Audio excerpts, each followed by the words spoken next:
안녕하세요. 저는 올해 68세 박순자라고 합니다. 오늘 여러분께 제 이야기를 들려드리려고 해요. 남편과 함께 평생을 살아오면서 겪은 일인데 정말 가슴 아픈 일이었어요. 우리 남편이 유언장을 바꿨다는 소식을 들었을 때 세상이 무너지는 것 같았어요. 어제까지만 해도 세 자식들이 집과 건물을 나눠 갖는다고 했는데 갑자기 모든 재산을 재단에 기부한다고 하더라고요. 처음엔 남편이 정신이 이상한가 싶었어요. 올해 73세인데 혹시 치매가 온 건 아닌가 그런 생각까지 했죠. 하지만 지금 생각해보니 남편이 저희보다 훨씬 지혜로운 사람이었어요. 우리 가족이 얼마나 이기적이고 돈에만 눈이 멀어 있었는지 남편이 다 보고 있었던 거예요. 45년 동안 함께 살면서도 남편의 진짜 마음을 몰랐던 제가 부끄러웠어요. 지금부터 들려드릴 이야기를 끝까지 들어보시면 왜 남편이 그런 선택을 했는지 이해하실 거예요. 우리 남편 박정수는 올해 73세예요. 저보다 5살 많죠. 45년 전에 결혼해서 지금까지 이 동네에서 살았어요. 처음엔 정말 가난했어요. 신혼집이라고 해봐야 월세 3만 원짜리 반지하 방 하나가 전부였어요. 남편은 30년 전에 작은 철물점으로 시작했어요. 새벽 5시에 일어나서 밤 10시까지 일했죠. 저도 가게 일을 도왔고 애들 키우느라 정신없이 살았어요. 세 자식을 낳았어요. 큰아들 정호, 둘째 정민, 막내딸 미영이요. 애들 교육비 때문에 얼마나 고생했는지 몰라요. 제가 새벽에 시장에서 반찬 장사도 하고 저녁에는 남의 집 청소도 했어요. 그렇게 악착같이 모은 돈으로 지금의 2층 주택과 상가 건물을 샀어요. 정말 피땀 흘린 결과였죠.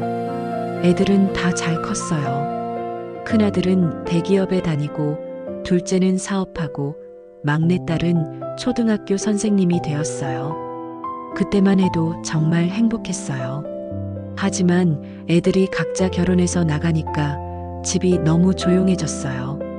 명절이나 생신 때나 겨우 얼굴 보는 사이가 되었죠. 특히 3년 전에 제가 큰 수술을 받고 나서부터는 더 그랬어요. 자궁암 수술이었는데 다행히 완치 판정을 받았지만 그때부터 남편이 많이 달라지셨어요. 순덕아, 우리 이제 나이도 많은데 애들한테 뭘 남겨줄까? 이런 말씀을 자주 하시더라고요. 여보, 왜 그런 생각을 해요? 우리 아직 건강하잖아요. 제가 그랬지만 남편은 자꾸 그런 얘기만 하셨어요. 그리고 요즘엔 동네 아이들 이야기를 많이 하세요. 요즘 아이들 보니까 참 안쓰럽더라.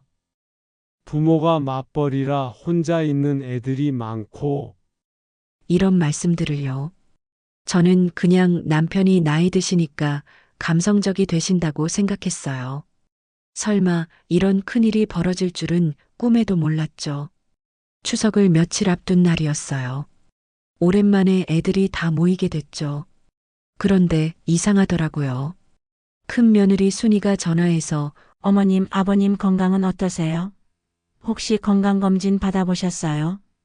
라고 자꾸 물어보는 거예요. 둘째 며느리 영숙이도 어머님, 정민 씨가 요즘 사업이 어려워서 고민이 많아요. 라고 하더라고요. 막내 미영이만 엄마, 아빠 잘 계시죠? 맛있는 거 해드릴게요. 라고 하더라고요. 명절 당일 애들이 다 왔는데 분위기가 이상했어요. 예전 같으면 손주들 얘기, 직장 얘기 이런 걸로 시끌벅적했는데 다들 어색하고 뭔가 꿍꿍이가 있어 보이더라고요. 다들 잘 지내지? 남편이 기침하시며 물어보셨어요. 네, 아버지, 건강은 어떠세요? 큰아들 정우가 답했죠. 늙으니까 이것저것 아프지. 그런데 요즘 생각이 많아. 남편이 말씀하시자 큰 며느리가 바로 아버님, 혹시 건강검진은 받아보셨어요? 라고 물었어요. 그때 남편이 왜? 내가 죽을까봐 걱정되냐? 저는 깜짝 놀라서 여보, 그런 말씀 마세요라고 했죠. 저녁 식사 때가 정말 최악이었어요. 남편이 다들 모처럼 모였으니까 할 얘기가 있어? 라고 하시자 애들 표정이 확 달라지더라고요. 내가 이제 나이도 많고 언제 어떻게 될지 모르니까. 남편이 말씀하시는데 큰 며느리가 바로 끼어들었어요. 아버님 혹시 유산 정리 말씀이세요? 저는 깜짝 놀라서 순이야. 그런 말 왜 해? 라고 했어요. 그런데 순이가 어머님 뭐가 잘못됐어요? 미리미리 정해놔야 나중에 서로 안 싸우죠. 그때 둘째 정민이도 아버지 혹시 제가 부탁드릴 일이 있는데 라고 말을 꺼냈어요. 큰아들 정우가 정민아, 지금 그런 얘기할 때야? 라고 했지만 정민이는 형 저도 급해요. 사업이 완전히 망해서. 라고 하더라고요. 저는 정말 어이가 없었어요. 이게 뭐 하는 짓인가 싶어서 남편이 큰 소리로 됐어? 밥이나 먹어? 라고 하셨지만 이미 분위기는 돌이킬 수 없었어요. 순이가 작은 소리로 봐요. 또 화내시네. 나중에 문제 생기면 누가 책임져요? 라고 중얼거리더라고요. 순이야, 아버지가 다 들으시잖아. 제가 말했지만 들으면 어때요? 당연한 얘기인데 라고 하더라고요. 결국 남편이 젓가락을 놓으시고 나 방으로 들어가게 다들 천천히 먹어. 라고 하시며 자리를 뜨셨어요. 남편이 나가신 후에도 싸움은 계속됐어요. 순이는 시아버지 재산이 얼만지도 모르고 유언장도 안 써놓으시고 나중에 어떻게 되는 줄 아세요? 정민이도 형수님 말도 맞아요라고 거들더라고요. 막내 미영이가 눈물을 글썽이며 오빠들, 아버지가 살아계시는데 왜 이런 얘기를 해요? 라고 했지만 아무도 들으려 하지 않더라고요. 저는 정말 화가 났어요. 45년 동안 고생해서 키운 자식들이 이런 모습이라니. 다음 날 새벽 정말 믿을 수 없는 일이 일어났어요. 저는 일찍 일어나서 남편 아침 준비를 하고 있었는데 큰 며느리 순이가 남편 방을 뒤지고 있는 걸 발견했어요. 순이야, 뭐 하는 거야? 제가 소리쳤더니 순이가 깜짝 놀라더라고요. 아, 깜짝이야. 어머님 일찍 일어나셨네요. 너 지금 시아버지 방에서 뭐 했어? 그냥 혹시 중요한 서류가 있나 해서 좀 봤어요. 정말 어이가 없었어요. 45년 살면서 이런 며느리는 처음 봤어요. 순이야, 그런 건 아버지께 여쭤보고 해야 하는 거 아니야? 어머님도 아시잖아요. 시아버지가 얼마나 고집이 센지 직접 물어보면 화만 내실 텐데. 그때 막내 미영이가 들어왔어요. 아침 일찍 아버지 안부를 여쭙기 위해 온 거였죠. 엄마, 웬일이에요? 이렇게 이른 시간에. 미영아, 새언니가 아버지 방을 뒤지고 있었어. 제가 말하자 미영이가 놀라더라고요. 언니, 그게 뭐 하는 짓이에요? 미영아, 너도 이해해봐. 우리도 걱정되니까. 순이가 변명하더라고요. 그때 남편이 화장실에서 나오셨어요. 뭔 소리가 이렇게 커? 순이가 당황하며 아, 아버님, 일찍 일어나셨네요 라고 했어요. 남편이 의심스럽게 순이야, 너 내 방에서 뭐 했어? 라고 물으셨어요. 그냥 청소 좀 해드리려고요. 순이가 거짓말을 하더라고요. 저는 정말 화가 났어요. 우리 집 며느리가 시아버지한테 거짓말을 하다니. 미영이가 한참을 망설이다가 아버지 새언니가 라고 말을 시작하려는데 순이가 미영아 라고 제지하더라고요. 뭔 일인지 똑똑히 말해봐. 남편이 진지하게 물으셨어요. 그 순간의 긴장감 정말 잊을 수가 없어요. 결국 미영이가 새언니가 아버지 방 서랍을 뒤지고 있었어요.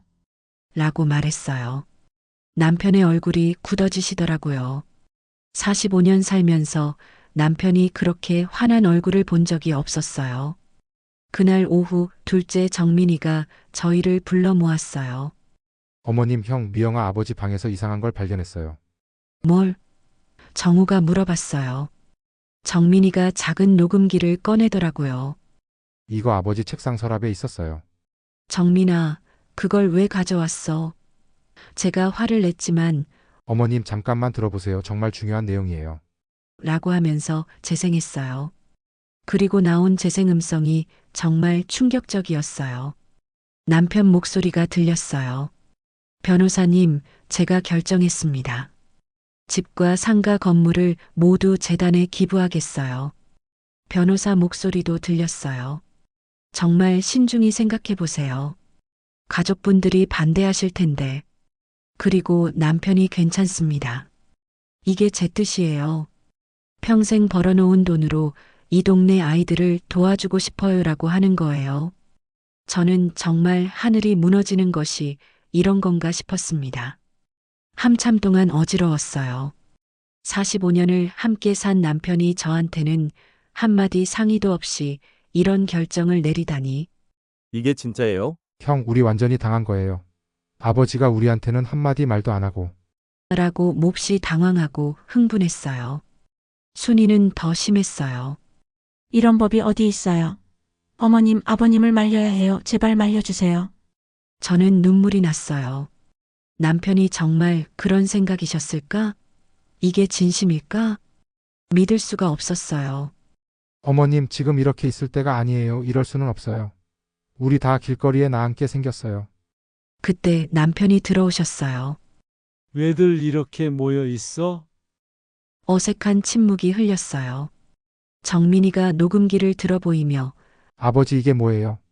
남편의 표정이 굳어지더라고요. 그걸 어디서 찾았어? 아버지, 정말이에요? 모든 재산을 재단에 기부하신다는 게? 정우가 물었어요. 남편이 한숨을 쉬시며 그래, 내 결정이야. 그 순간 집안이 폭발했어요. 아버님, 이게 말이 됩니까? 어머님도 뭐라고 하세요? 아버지, 저는 지금 사업 실패로 빚만 수십억이에요. 어떻게 그러실 수 있어요? 그게 내 잘못이야? 아버지, 저희도 아버지 자식이에요. 저는 정말 혼란스러웠어요. 45년 동안 남편과 함께 모은 재산인데 남편이 큰 소리로 자식이면 아버지 뜻을 따라야지. 라고 하시며 방을 나가려고 하셨어요. 정민이가 붙잡으며 아버지, 다시 생각해 보세요. 와, 내 마음은 이미 정해졌어. 라고 하시더라고요. 남편이 나가신 후 정말 난리가 났어요. 순이가 분노하며 어머님, 이래도 가만히 계실 거예요? 아버님을 말려야죠. 어머님, 형수님 말이 맞아요. 우리가 이렇게 당하고만 있을 순 없어요. 그렇다고 아버지를 어떻게 하겠어? 법적으로 막을 방법이 있을 거예요. 그때 정민이가 정말 충격적인 말을 했어요. 맞아요. 아버지가 치매나 정신적 문제가 있다고 하면 돼요. 저는 정말 화가 났어요. 정민아, 그런 말 어떻게 할 수 있냐? 어머님, 다른 방법이 있어요. 아버지가 정신이 온전하시다면 이런 결정을 하시겠어요? 어머님, 정민이 말이 맞아요. 시아버지 연세도 있으시고. 막내 미영이가 어머니, 언니들 제발 그런 말 하지 마세요 라고 애원했지만 소용없었어요. 정우가 아버지한테 한 번 더 말씀드려보자고 했지만 순이는 말로 되겠어요? 이미 변호사까지 만나서 정해놓으신 걸 라고 했어요. 정민이가 결의를 다지며 어머니, 우리도 변호사 상담 받아봐야 해요 라고 했어요. 정민아, 너 정말이냐? 아버지를 상대로 소송하려고? 제가 물었어요. 순이가 소송이 아니라 정당한 권리를 찾는 거예요. 어머님. 라고 했을 때 저는 눈물이 났어요. 미영이가 어머니 아버지가 들으면 얼마나 상심하실까요? 라고 했어요. 정민이가 미영아, 너도 우리 편에 서야 해. 이건 우리 모두의 문제야 라고 했지만 미영이는 저는 아버지 편이에요 라고 했어요. 뭐라고? 순이가 놀라더라고요. 아버지가 평생 고생해서 모으신 돈이에요. 아버지 마음대로 하실 권리가 있어요. 미영이가 말했어요. 정민이가 화를 내며 그래, 좋아. 너는 빠져. 라고 하더라고요. 미영이가 오빠들 나중에 후회하지 마세요라고 말하고 나갔어요. 저는 정말 속이 상했어요. 45년 동안 키운 자식들이 이렇게 갈라질 줄은. 다음 날 아침 남편이 저희를 불러 모으셨어요. 앉아봐. 할 얘기가 있어. 모두 긴장한 채로 앉았어요. 저도 남편이 무슨 말을 할지 궁금했어요. 어제 너희들 반응을 보니까 내 결정이 마음에 안 드나 보구나. 정우가 아버지라고 말하려 했지만 남편이 손을 들어 막으셨어요. 아니야, 이해해. 자식들 입장에서야 당연하지. 그러고는 서류 봉투를 꺼내셨어요. 그래서 이걸 준비했어. 뭐예요? 정민이가 물었어요. 재단 설립 초안이야. 근데 여기 보면 남편이 서류를 펼쳐 보이셨어요. 운영진에 너희들 이름이 다 들어가 있어. 순이가 급하게 그게 무슨 뜻이에요? 라고 물었어요. 재산은 재단으로 가지만 운영은 너희들이 하는 거야. 매년 이사회비도 나오고. 저는 깜짝 놀랐어요. 남편이 이런 생각을 하고 계셨다니. 정우가 관심을 보이며 그러면 월급을 받는 건가요? 라고 했어요. 그렇지. 재단을 운영하는 대가로. 정민이가 계산하며 그럼 저희가 계속 돈을 받을 수 있다는 건가요? 라고 했어요. 그때 남편이 조건이 있어라고 하셨어요. 모두 주목했어요. 저도 궁금했어요. 1년간 재단 일을 성실히 해봐. 그리고 서로 화합해서. 순이가 화합이요? 라고 물었어요. 어제 같은 일이 한 번만 더 일어나면 이사에서 제외시킬 거야. 긴장감이 흘렀어요. 미영이가 조심스럽게 아버지 그럼 결국 저희를 믿어주시는 건가요? 라고 물었어요. 남편이 미소를 지으시며 시험해 보는 거지. 너희들이 정말로 가족인지 아니면 그냥 돈만 바라는 사이인지라고 하셨어요. 저는 남편의 지혜에 감탄했어요. 45년을 함께 살았지만 이렇게 깊이 생각하시는 분인 줄 몰랐어요. 정민이가 아버지, 그런 식으로 말씀하시면 라고 했는데 남편이 정민아, 너 사업 실패한 이유가 뭐야?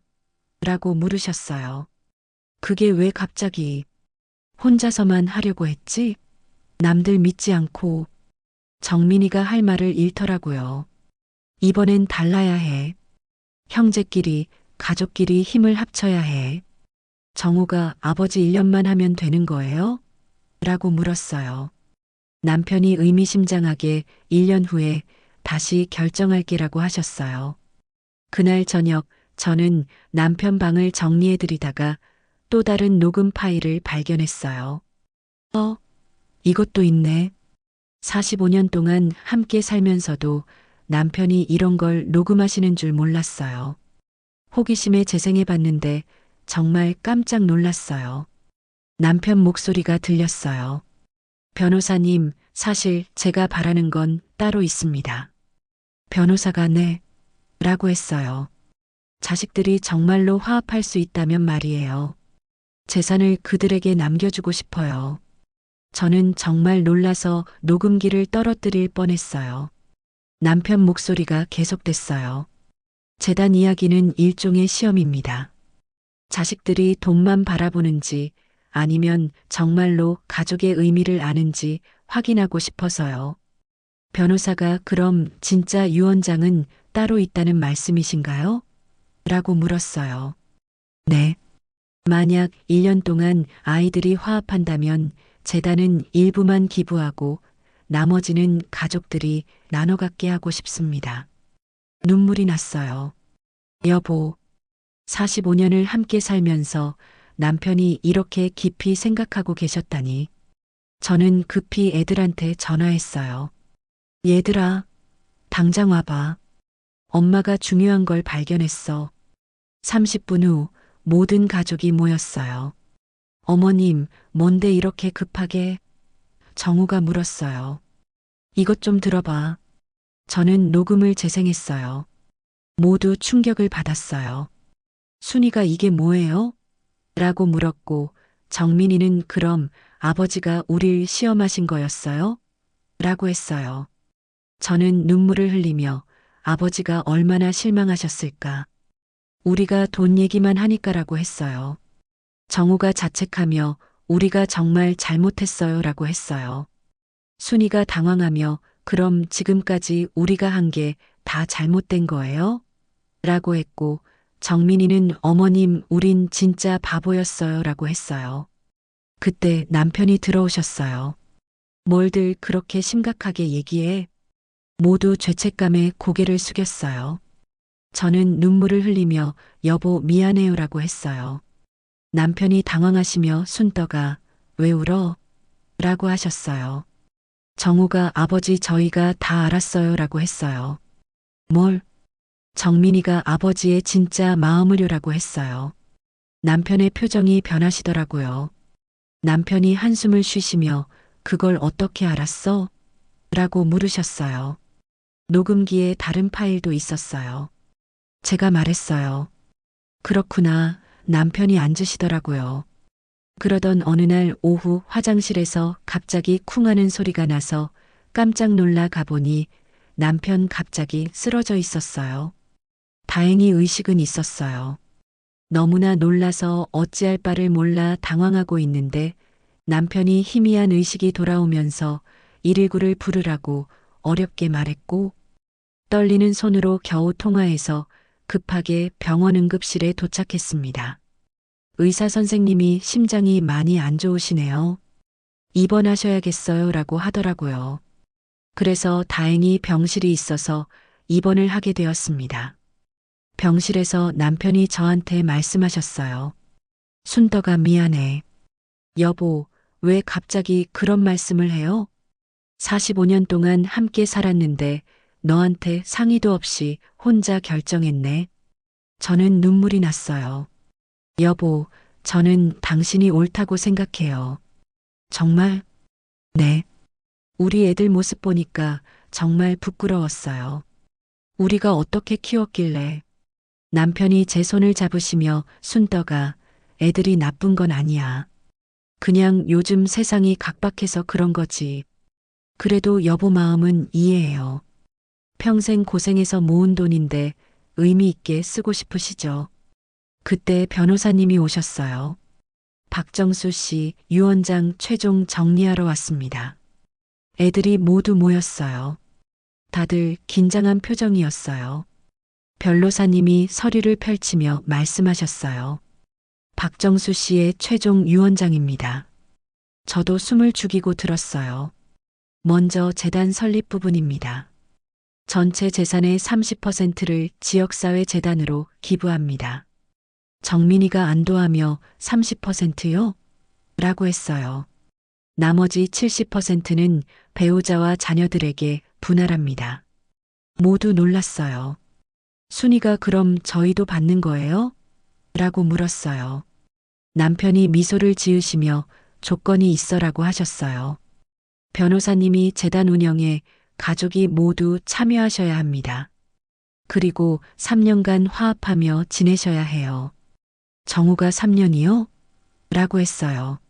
남편이 3년 동안 한 번이라도 심하게 싸우면 그 사람 몫은 재단으로 가는 거야 라고 하셨어요. 미영이가 손을 잡으며 아버지 저희 정말 열심히 할게요 라고 했어요. 남편이 눈물을 흘리시며 너희들이 진짜로 가족이구나 라고 뿌듯해 하셨어요. 정민이가 무릎을 꿇으며 아버지 죄송해요. 제가 너무 급했어요 라고 했어요. 순이도 아버님 며느리가 정말 잘못했어요 라고 사과했어요. 저는 45년 만에 우리 가족이 진짜 하나가 되는 느낌을 받았어요. 그로부터 1년이 지났어요. 정말 기적 같은 일들이 일어났어요. 재단이 문을 열었는데 동네 아이들이 정말 많이 와요. 방과 후 교실도 운영하고 어르신들 무료 급식도 해요. 미영이가 재단에서 아이들 교육을 맡고 있어요. 엄마, 정말 보람 있어요. 아버지 뜻이 이런 거였구나 싶어요라고 하더라고요. 정우는 재단 회계를 맡아서 정말 꼼꼼하게 관리해요. 한 푼도 잘못 쓰이는 일 없이요. 가장 놀라운 건 정민이에요. 재단 일을 하면서 완전히 달라졌어요. 예전엔 혼자서만 하려고 했는데 이제는 다른 사람들과 협력하는 걸 배웠어요.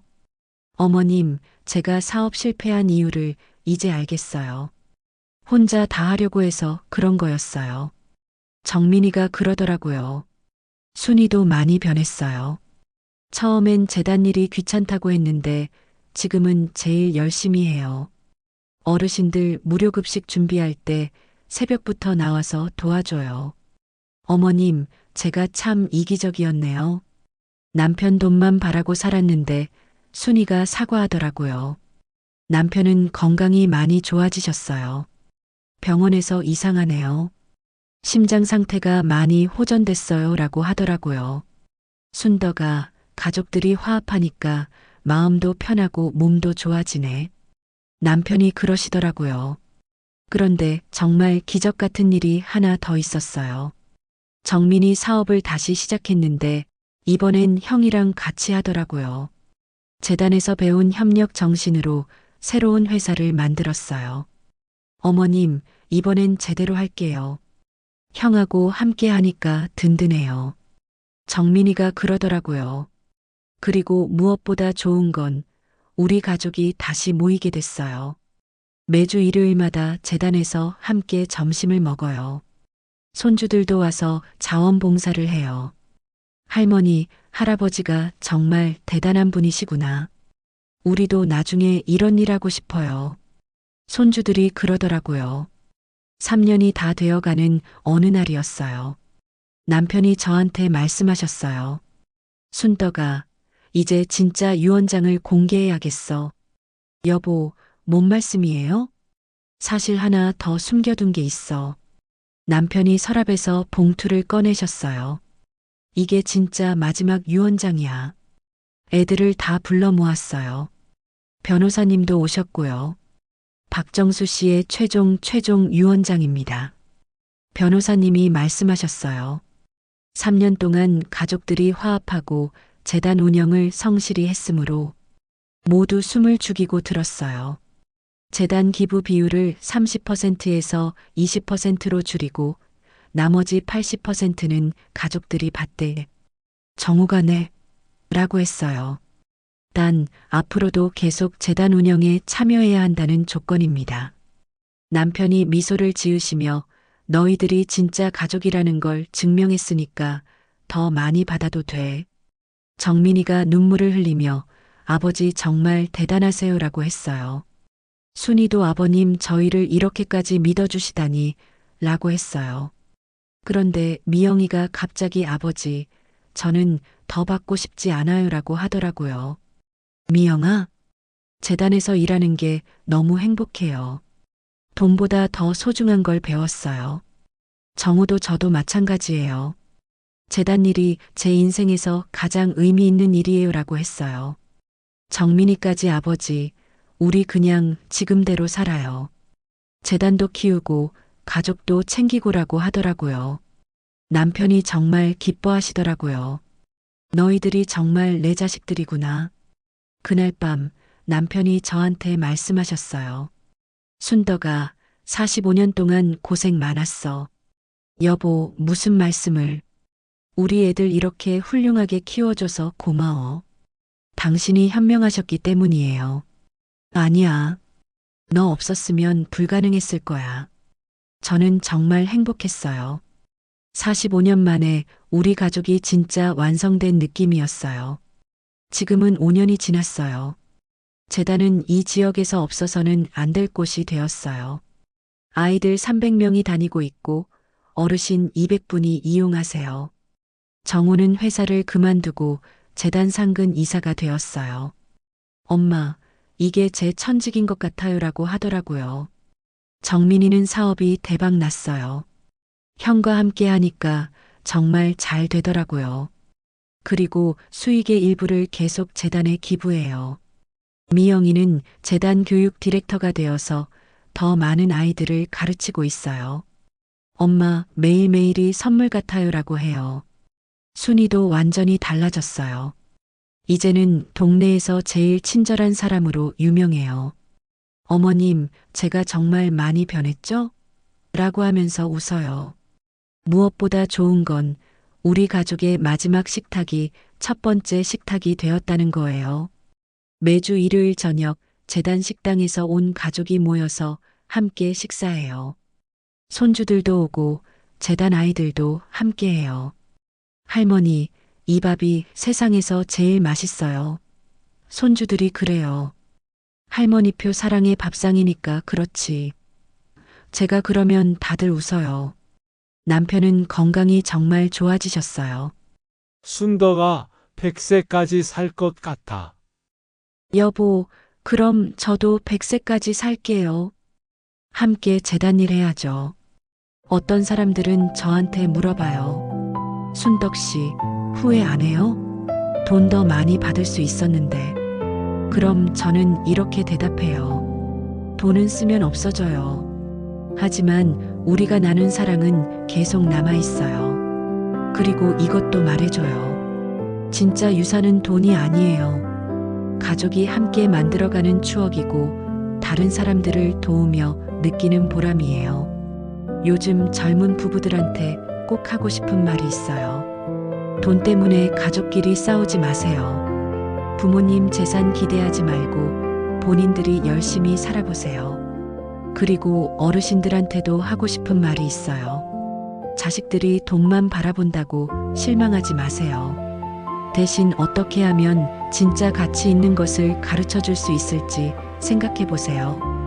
우리 남편처럼 지혜롭게 말이에요. 마지막으로 제가 68년을 살면서 깨달은 건 가장 큰 행복은 가족이 함께하는 식탁에서 나온다는 거예요. 돈 많고 집 커봐야 가족이 뿔뿔이 흩어져 살면 무슨 소용이에요? 작은 밥상이어도 온 가족이 둘러앉아 오늘 어땠어?